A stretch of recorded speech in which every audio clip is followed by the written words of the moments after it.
السلام عليكم. نكمل our talks about disorders of the salivary gland. تكلمنا عن الtumor of the parotid gland. Now we will talk about the tumor-like lesion of the parotid gland. First of all, we will talk about sialacinosis. Sialacinosis or sialosis هو non-inflammatory disorder. It is associated with may be associated with other conditions, for example, diabetes mellitus, alcoholism, pregnancy, feeding disorders, and maybe idiopathic. The feeding disorders as in bulimia and in a prolonged malnutrition. Here in a prolonged malnutrition, sialacinosis is a result of process of hypertrophy of the parotid gland in order to compensate the swings in the acid balance. Drug induced maybe as in sympathomimetic drugs. Presentation usually at age of 40 to 70 years old, producing soft and often symmetrical swelling and characteristic appearance of face called hamster-like appearance, يعني مشابه لوجه الجرذ. طبعا in diabetes mellitus and drug induced diabetes were already complicated by neuropathy. This neuropathy interferes with the salivary gland function. راح يصير decreased function of the salivary gland and subsequent acinar cell atrophy. Treatment, there is no specific treatment, and our treatment should be directed to the underlying cause. Regarding the degenerative conditions, and a condition called Sjogren's syndrome هو autoimmune condition result in progressive destruction of the salivary gland and lacrimal glands. And the primary Sjogren's syndrome اللي هو not associated with other connective tissue diseases, while secondary Sjogren's syndrome هو associated with other connective tissue diseases مثل rheumatoid arthritis, systemic lupus, and other conditions.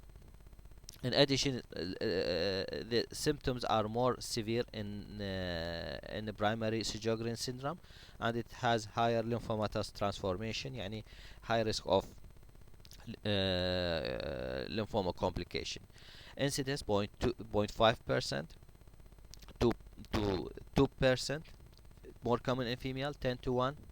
Enlarged salivary glands بالparotid more than submandibular, and there is pain and xerostomia. Xerostomia who decrease production of saliva. Pathologically, there is a progressive lymphocytic infiltration, acinar cell destruction, and proliferation of the duct epithelium in the salivary gland and lacrimal tissue. Diagnosis, there is no specific test to diagnose Sjogren's syndrome, and our diagnosis depend on clinical criteria. Management, it is only symptomatic treatment, ophthalmological assessment, and artificial tear for keratoconjunctivitis sicca, in addition to the artificial salivary substitute for the dry mouth. As we said, there is complication, non-Hodgkin's B-cell lymphoma in 4.3%. Regarding the xerostomia, it is normally affect elderly patient, but other causes can result in xerostomia. These are the chronic anxiety and depression, dehydration, anticholinergic drugs, especially antidepressant, salivary gland disorder مثل من Sjogren's syndrome مثل ما حكينا عنها, radiotherapy to the head and neck. عكس الزيروستوميا هو السيالوريا, يعني هو increase salivary flow. أكثر شيء نشوفه children with mental disorders. Other may be caused by certain drugs and oral infection. How can be managed? هنا طبعا ترقيم الأصح 1 2 3 مو 6 7 8 by drugs اللي هي anti sialagogues or intraparenchymal botulinum toxin injection. هذا صار عندنا ثاني use for botox injection in salivary gland disorder. الأولى بالفري syndrome والثاني بالسيالوريا. والأذر هو uncontrollable drooling, عادة managed by surgery, وهذه إلى الاطلاع يعني ما مطالب به, فقط للاطلاع اللي surgical options that use in the treatment of sialorrhea, uncontrollable sialorrhea. Now we will talk about the disorders of submandibular gland. A simple note about the anatomy: it is paired glands light below the mandible on either side. Also, it has two lobes: superficial large larger lobe and deeper smaller lobe. أهم شيء يهمنا هنا important structures related to the submandibular gland, and these structures are liable to injury during any surgical intervention. These include lingual nerve, hypoglossal nerve, and anterior facial vein, facial artery, marginal mandibular branch of the facial nerve. It drains by Wharton's duct and opens in the anterior floor of the mouth at the sublingual papilla. Benign condition, developmental condition هو ectopic apparent salivary gland tissue اللي هو presence of the salivary gland tissue in a place other than salivary glands اللي هو موجود يسمونه staphine bone cyst اللي هو the most common ectopic salivary tissue هو asymptomatic وبين radiolucent well demarcated lesion in the mandible and require no treatment مثل ما جاي يشوفونه بالإكس راي. Regarding inflammatory disorders عندنا acute submandibular sialadenitis و chronic submandibular sialadenitis. الأكيوت هي أما viral mumps أو قد يكون بكتيريا. البكتيريا infection هو عادة secondary to stone obstruction. أهم condition بالsubmandibular gland هو obstruction and trauma. Silolithiasis. It is the most common cause of obstruction, 80%, because the submandibular secretion usually viscous. The secretions are more viscous than the other secretions of the parotid and sublingual gland. طبعا 80% هي راديو اوبيك فلذلك الاكس راي هنا beneficial عكس الستونز of the parotid gland اللي هناك راديولوسنت. فهنا مثل ما جاي اشوفهم بالاكس راي واضحه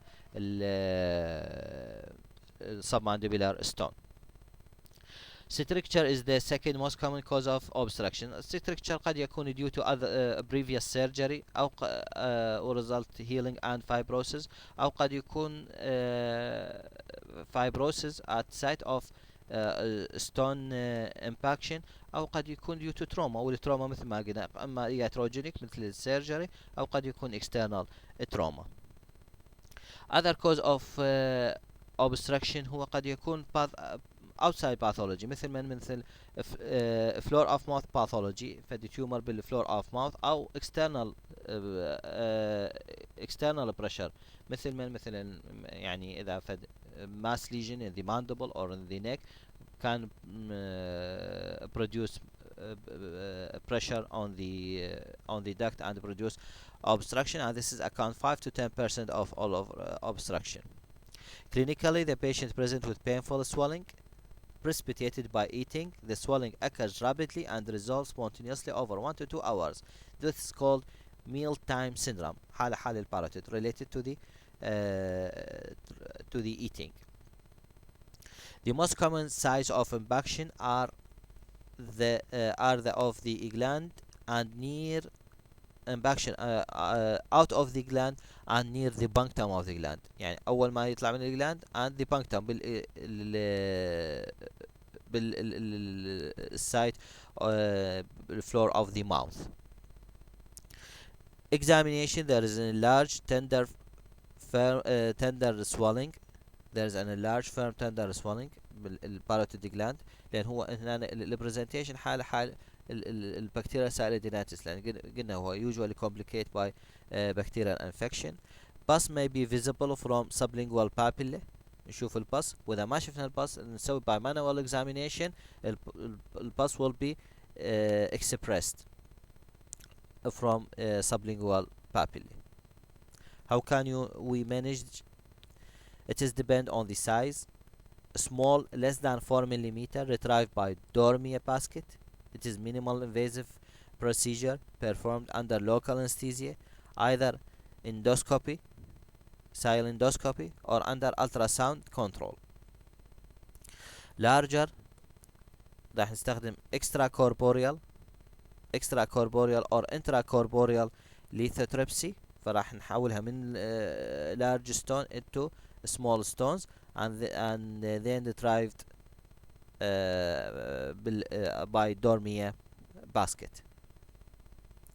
stone in the submandibular duct in the floor of the mouth anterior to the point crossing the lingual nerve اللي هي second malar lesion. These stones removed under local anesthesia, while that stones at the hilum of the gland stones retrieved via intraoral approach under general anesthesia. طبعا الستون retrieval success it is 95%، لكن في حال failure of stone retraction راح نضطر إلى submandibular gland excision، يعني removal of all the salivary gland. شنو ال indications of the submandibular gland excision؟ هي مثل ما السايل adenitis when minimum invasive method has failed، اللي مثل ما حكينا عليه، لأن السايل adenitis هي usually produced by stone obstruction، والأذر هو other indication عادة بالساليفري submandibular salivary gland tumors. شنو ال complications might result of submandibular gland excision؟ hematoma, wound infection, marginal mandibular nerve injury, lingual nerve injury, hypoglossal nerve injury, a transection of the nerve to the mylohyoid muscle producing submental skin anesthesia. فلذلك high structures, relation of structures are very important to bear in mind during submandibular gland surgery. Now, regarding the tumors of submandibular gland, it presents usually as slow-growing, painless swelling. On examination, it is difficult to differentiate from submandibular lymphadenopathy. يعني قد ما نقدر نميز إنه هل هو هذا السويلنج هو submandibular gland tumor أو قد يكون lymph node lymphadenopathy. This how can we do by examination? It can't be done, but can use ultrasound to solve this problem. So by ultrasound we can differentiate whether this swelling is belong to the submandibular gland or to belong to the lymph node. Most salivary neoplasm, even malignant tumors, are often slow growing, painless swelling. Here the difficulty is how to differentiate between benign and malignant lesions before surgery. طبعا pain it is not a reliable indication of malignancy. عندنا اكو criteria اذا موجود clinical criteria اذا موجودة يعني with the submandibular swelling. These criteria indicate that the swelling it is more to be malignant rather than benign. What are these criteria؟ جدا مهمة. هي rapid growth if it's associated with facial nerve palsy, lymph node enlargement يعني عندنا submandibular swelling and associated with other lymphadenopathy, and skin tethering. These are signs of high grade malignant lesions. The most common malignant tumor هو adenosystic carcinoma. This is account 40%. Now, what are the investigation that use؟ طبعا هذه هنا أنا صورة radiological image for the submandibular gland tumor. Also we have بالنسبة للtumors of the salivary gland للميجر frequency أو most frequent in the parotid gland. المالجنت مثل ما قلنا أقل، هنا submandibular uncommon، بس المالجنت incidence is more than that of the parotid. sublingual راح نحكي عليها إن شاء الله بالمحاضرة الجاية. هي كfrequency very rare but high incidence of malignancy. الماينر salivary glands اللوكيشن مالتها بالupper air digestive tract كfrequency هو rare tumor but high risk of malignancy.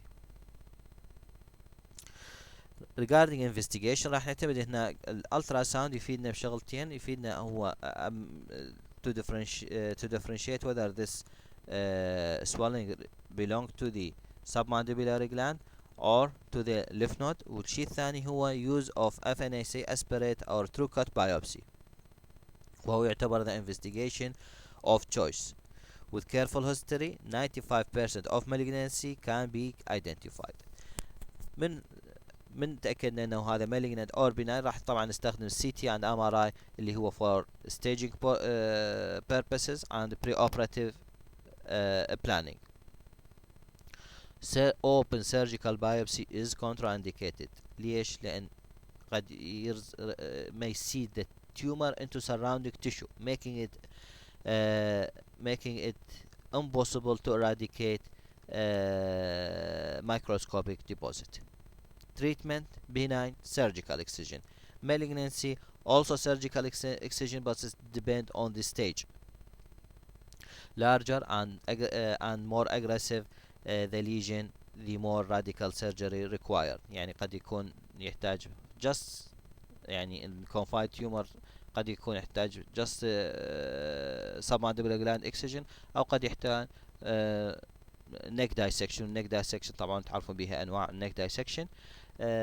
So it is depend on the size and aggressiveness and the presence or absence of lymph adenopathy.